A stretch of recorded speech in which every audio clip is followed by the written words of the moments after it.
बुद्धं शरणं गच्छामि। नमस्कार साथियों, प्राइम विजडम चैनल पर आपका स्वागत है। हम अपनी जीके की नई वीडियो के साथ हाजिर हैं। आज की इस वीडियो में हम आपको बौद्ध धर्म के बारे में बताएंगे। तो चलिए बिना टाइम वेस्ट किए अपनी वीडियो शुरू करते हैं।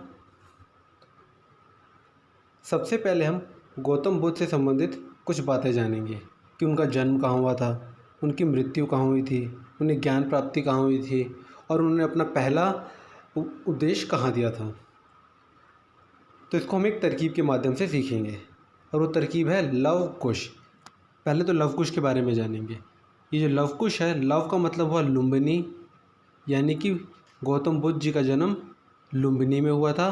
और कुश, कुश का मतलब कुशीनगर, यानी कि गौतम बुद्ध जी की मृत्यु कुशीनगर में हुई थी। अगला है बुद्ध सार। तो सबसे पहले बुद्ध है, बुद्ध का मतलब बोध गया, जहाँ उन्हें ज्ञान की प्राप्ति हुई थी। और सार का मतलब सारनाथ, जहाँ उन्होंने अपना प्रथम उपदेश दिया था। तो बस आपको दो वर्ड ये याद रखने हैं, लवकुश और बुद्धसार। इससे आप ये बता सकेंगे कि गौतम बुद्ध जी का जन्म कहाँ हुआ था, मृत्यु कहाँ हुई थी, उनको ज्ञान की प्राप्ति कहाँ हुई थी और उन्होंने अपना पहला उपदेश कहाँ दिया था। चलिए अब आगे बढ़ते हैं। अगला है बौद्ध धर्म के अनुयायी, यानी कि वो कौन कौन से राजा थे जो बौद्ध धर्म को मानते थे या जो बौद्ध धर्म की शरण में गए थे। इसको भी हम एक तरकीब के माध्यम से सीखेंगे और वो तरकीब है कह बापू जी। बस आपको यही याद रखना है और आप आसानी से बता सकेंगे कि वो कौन कौन से भारतीय इतिहास के राजा थे जो बौद्ध धर्म को मानते थे। चलिए देखते हैं कैसे। सबसे पहले कह का क से हुआ कनिष्क। जो ये कनिष्क थे ये कुषाण राजवंश के राजा थे। इनका जन्म 78 ईस्वी में हुआ था और इनकी मृत्यु 144 ईस्वी में हुई थी। आप ये भी ध्यान रखिएगा कि कनिष्क किस राजवंश के राजा थे और इनके जन्म और मृत्यु कब हुई थी। एग्ज़ाम में ये भी पूछ सकता है। तो इनका जन्म हुआ था 78 ईस्वी में और मृत्यु हुई थी 144 ईस्वी में। अगला है ह से हुआ हर्षवर्धन। ये पुष्यभूति राजवंश के राजा थे और इनका जन्म 590 ईस्वी में हुआ था और इनकी मृत्यु 647 ईस्वी में हुई थी। ये भी इम्पोर्टेंट है, इसको भी आप अच्छे से देख लीजिएगा। चलिए आगे बढ़ते हैं। अगला है बापू का बी से हुआ बिंबिसार। ये हर्यक वंश के राजा थे और इनका जन्म 558 ईसा पूर्व में हुआ था।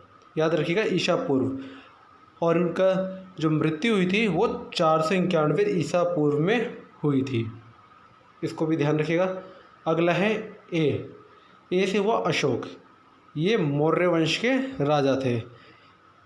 इनके जन्म 304 ईसा पूर्व में हुआ था और इनकी मृत्यु 232 ईसा पूर्व में हुई थी।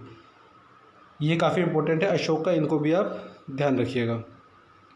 अगला है पी से हुआ प्रसेनजित। ये कौशल के राजा थे। इनके जो बहन थी इन्होंने अपनी बहन का विवाह बिंबिसार से कराया था। ये ऊपर जो भी हमने देखा था बिंबिसार, इन्होंने प्रसेनजित ने अपनी बहन का विवाह बिंबिसार से कराया था। इसको भी आप ध्यान रखिएगा। अगला है यू से हुआ उदयन। ये भी हर्यक वंश के राजा थे और इनका जो जन्म हुआ था 460 ईसा पूर्व में हुआ था और इनकी मृत्यु 444 ईसा पूर्व में हुई थी। ये उदयन थे, ये अजातशत्रु के पुत्र थे और बिंबिसार के पौत्र थे। इसको भी आप ध्यान रखिएगा। जो अभी हमने ऊपर बिंबिसार देखा था उनके पौत्र थे उदयन। अगला है जी से हुआ गोपाल। ये पाल वंश से बिलोंग करते थे और ये पाल वंश के संस्थापक भी थे, यानी कि सबसे पहले राजा पाल वंश के। और ये 750 ईस्वी में इन्होंने पाल वंश की स्थापना की थी। तो ये था हमारा बौद्ध धर्म के अनुयायी कि कौन कौन से राजा जो बौद्ध धर्म को मानते थे। इनको आप अच्छे से देखिएगा, एक एग्ज़ाम पॉइंट ऑफ व्यू से काफ़ी इंपॉर्टेंट क्वेश्चन है। चलिए अब हम आगे बढ़ते हैं। आगे है बौद्ध संगीति, यानी इंग्लिश में इसे कहेंगे बुद्धिस्ट काउंसिल।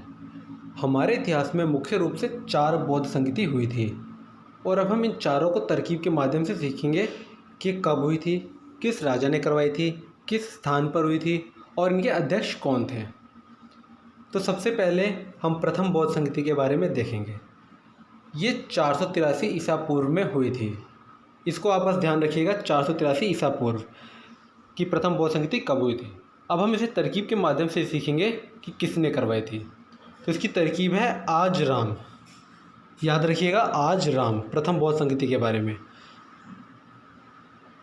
आज से हुआ अजात शत्रु जी। अजात शत्रु ये जो हैं ये हर्यक वंश से बिलोंग करते थे और इन्हीं के शासनकाल में प्रथम बौद्ध संगीति हुई थी। ये बिंबिसार के पुत्र थे और इन्होंने अपने पिता की हत्या करके राजा बने थे। अगला है राम। रा से हुआ राजगृह, यानी कि वो स्थान जहाँ पर प्रथम बौद्ध संगीति हुई थी। अगला है म से हुआ महाकश्यप, यानी कि जो प्रथम बौद्ध संगीति के अध्यक्ष थे वो थे महाकश्यप। तो ये था हमारा प्रथम बौद्ध संगीति। ये भी काफ़ी इम्पोर्टेंट है कि कब हुई थी, किसने करवाई थी और किस स्थान पर हुई थी, कि इनके अध्यक्ष कौन थे। ये एग्ज़ाम पॉइंट ऑफ व्यू से काफ़ी इंपॉर्टेंट है और ख़ासकर DSSB के एग्ज़ाम में वहाँ ये क्वेश्चन, ऐसे क्वेश्चन काफ़ी पूछे जाते हैं। चलिए अब आगे बढ़ते हैं। आगे है द्वितीय बौद्ध संगीति। ये 383 ईसा पूर्व में हुई थी और किसने कराई थी, इसको याद करने की जो ट्रिक है वो है कल, वैशाली, सब। बस आपको ये 3 वर्ड याद रखने हैं। सबसे पहले है कल। कल से हुआ कालाशोक। ये शिशुनाग वंश के राजा थे और इन्हीं के शासनकाल में द्वितीय बौद्ध संगीति हुई थी। और अगला है वैशाली। वैशाली को आपको केवल वैशाली ही याद रखना है क्योंकि इसी स्थान पर ये द्वितीय बौद्ध संगीति हुई थी। अगला है सब। सब से हुआ साब कमीर, यानी कि जो इसके अध्यक्ष थे द्वितीय बौद्ध संगीति के वो थे साब कमीर। इसको भी आप अच्छे से याद रखिएगा क्योंकि ये भी एग्ज़ाम पॉइंट ऑफ व्यू से काफ़ी इम्पोर्टेंट है। चलिए अब हम तृतीय बौद्ध संगीति के बारे में देखते हैं। तो जो तृतीय बौद्ध संगीति है ये 250 ईसा पूर्व में हुई थी और ये काफ़ी इम्पोर्टेंट है क्योंकि एग्ज़ाम में इससे रिलेटेड काफ़ी क्वेश्चन पहले ही पूछे जा चुके हैं और ख़ासकर DSSB के एग्ज़ाम्स में और SSC के एग्ज़ाम्स में भी पूछे गए हैं। इसको याद करने की तरकीब है आपके मत। बस आपको ये 2 वर्ड याद रखना है और आप बता सकेंगे कि किसने कराई थी और किस जगह पर कराई थी। सबसे पहले है आपके का आ से हुआ अशोक। ये मौर्य वंश के राजा थे और इन्हीं के शासनकाल में तृतीय बौद्ध संगीति हुई थी। और आपके का जो पके है वो है प से पाटलिपुत्र, यानी कि इसी स्थान पर ये तृतीय बौद्ध संगीति हुई थी। जो पाटलिपुत्र है ये मगध की राजधानी हुआ करती थी मौर्य वंश के टाइम में। अगला है मत। मत से हुआ मोगलीपुत्र तिस, यानी कि जो तृतीय बौद्ध संगीति के अध्यक्ष थे वो थे मोगलीपुत्र तिस।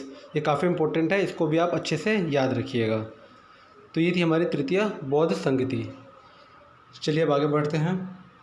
तो चलिए अब हम अपनी अंतिम बौद्ध संगीति के बारे में देखते हैं जो कि है चतुर्थ बौद्ध संगीति।